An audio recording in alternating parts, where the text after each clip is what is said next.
Hello everyone, welcome back to the Real Queen of Dizzy, my article page, okay? We will be talking about Emily Jerry, okay? Which is actually Tika. I didn't know Tika had another article, but they changed the name to Emily Jerry, okay? And I'm also a pharmacist. I'm a pharmacist tech, and when I got my degree, they show us the videos because it's what we gotta learn before we do the prescriptions. Cause being a pharmacist is hard because you gotta make sure you get them the right medicine. You gotta make sure you give them the right counts and all that stuff, okay? So basically they talking about how she did not get the right counts when it comes to her medicine for her tumor, okay?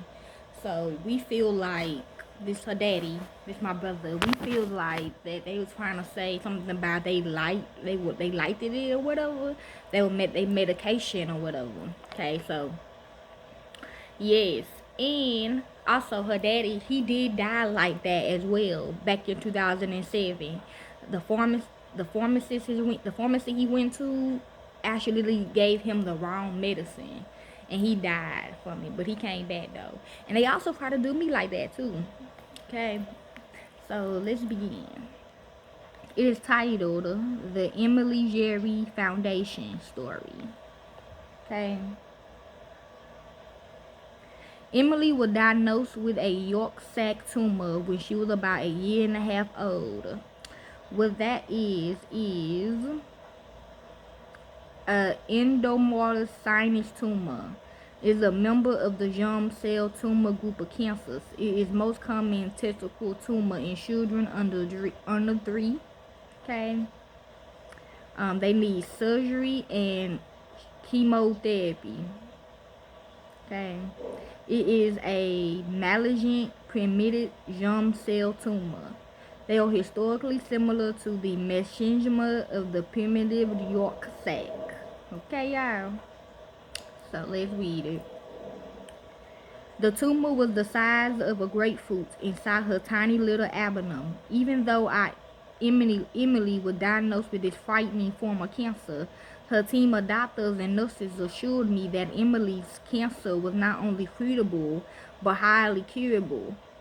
Emily endured months of surgeries, gruesome testing, and righteous chemotherapy sessions, which would last for 5 straight days.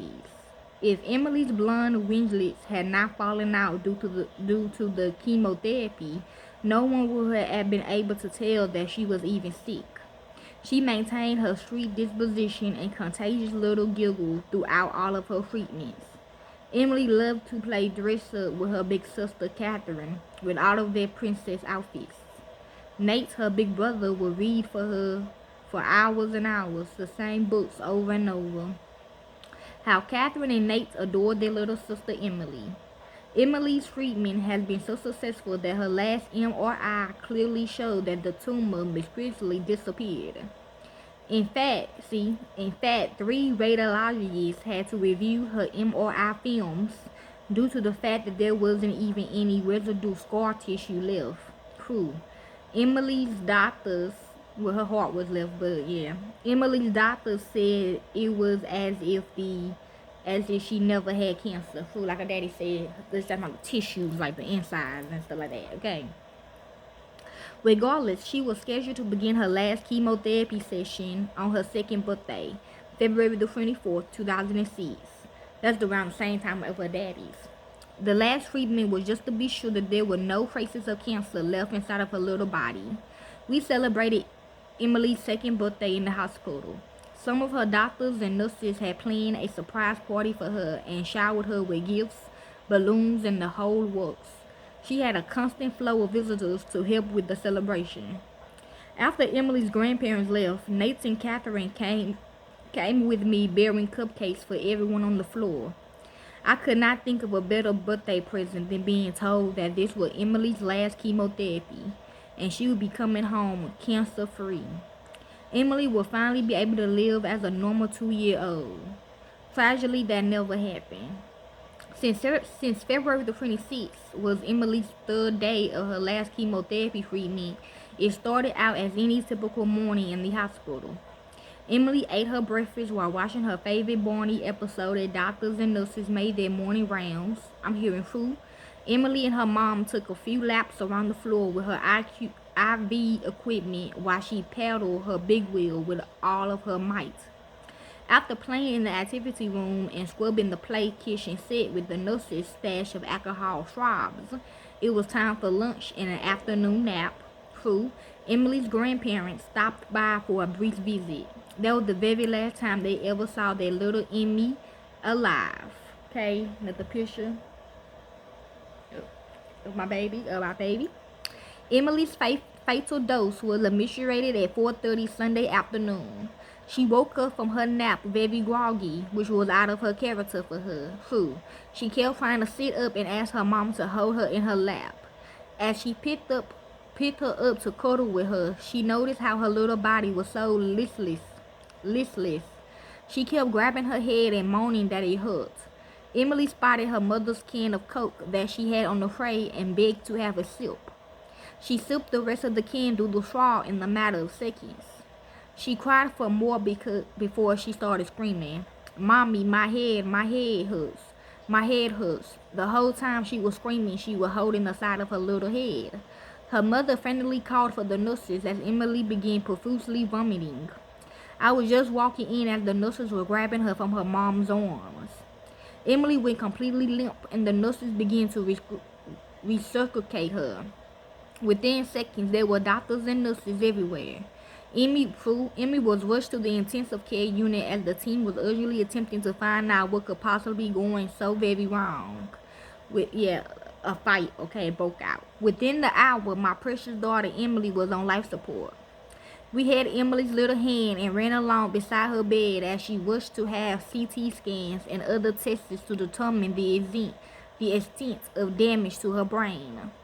Since the life support machines could not go through the scan with her, the nurses climbed on the bed and manually kept her breathing during the testing.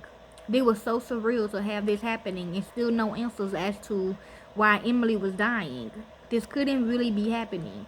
We should have been having dinner and talking with Nate and Catherine on the phone to make sure that they had their books bags packed and ready for school. What was I going to tell Nate and Catherine?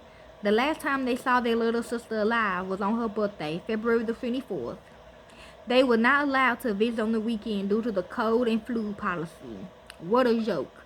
No one got any sleep that night.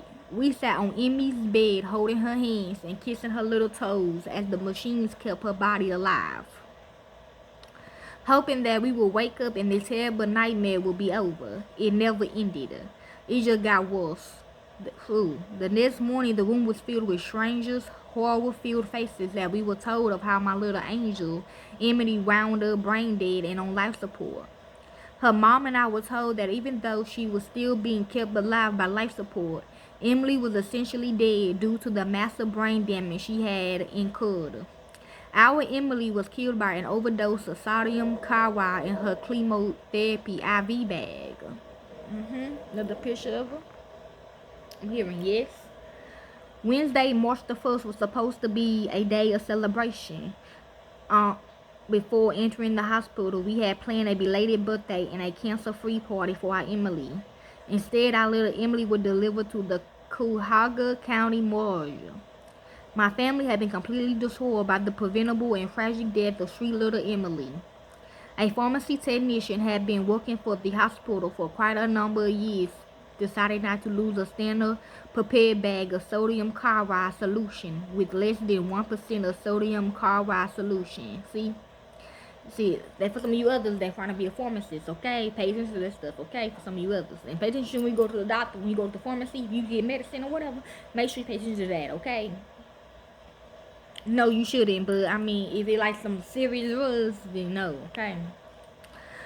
Instead, the pharmacy technician filled a plastic bag with a concentrated sodium chloride solution of 23.4% of which she had compounded herself.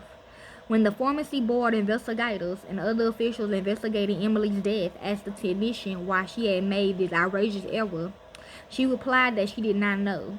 She claimed that she knew that something was not right, but she was not sure. The pharmacy technician was asked if she knew that an overdose of sodium chloride could result in death. She claimed that she was not aware of that fact. How can a person who works in a pharmacy and compounds medication daily not know that? Question mark. Um, for some of you others, they could be like, they probably don't even really they probably don't really work there, you know, if it's like talking about now, you know what I'm saying? But sometimes they, like, you know, the mystery shoppers and stuff, they probably like did something like that, you know, like, oh, I got a job here, you know, with them fake documents and stuff, and do stuff like that. Okay. She claimed that she was not aware of that, okay? At the time of Emily's death, Ohio didn't even register pharmacy technicians. In fact, there weren't even any training or licensing requirements. Okay? Well, I mean, really, if you are a pharmacy technician, no. Okay? But if you are a pharmacist, yes. Okay? Another picture of her. Okay? Her brother and her sister. Her again. Okay.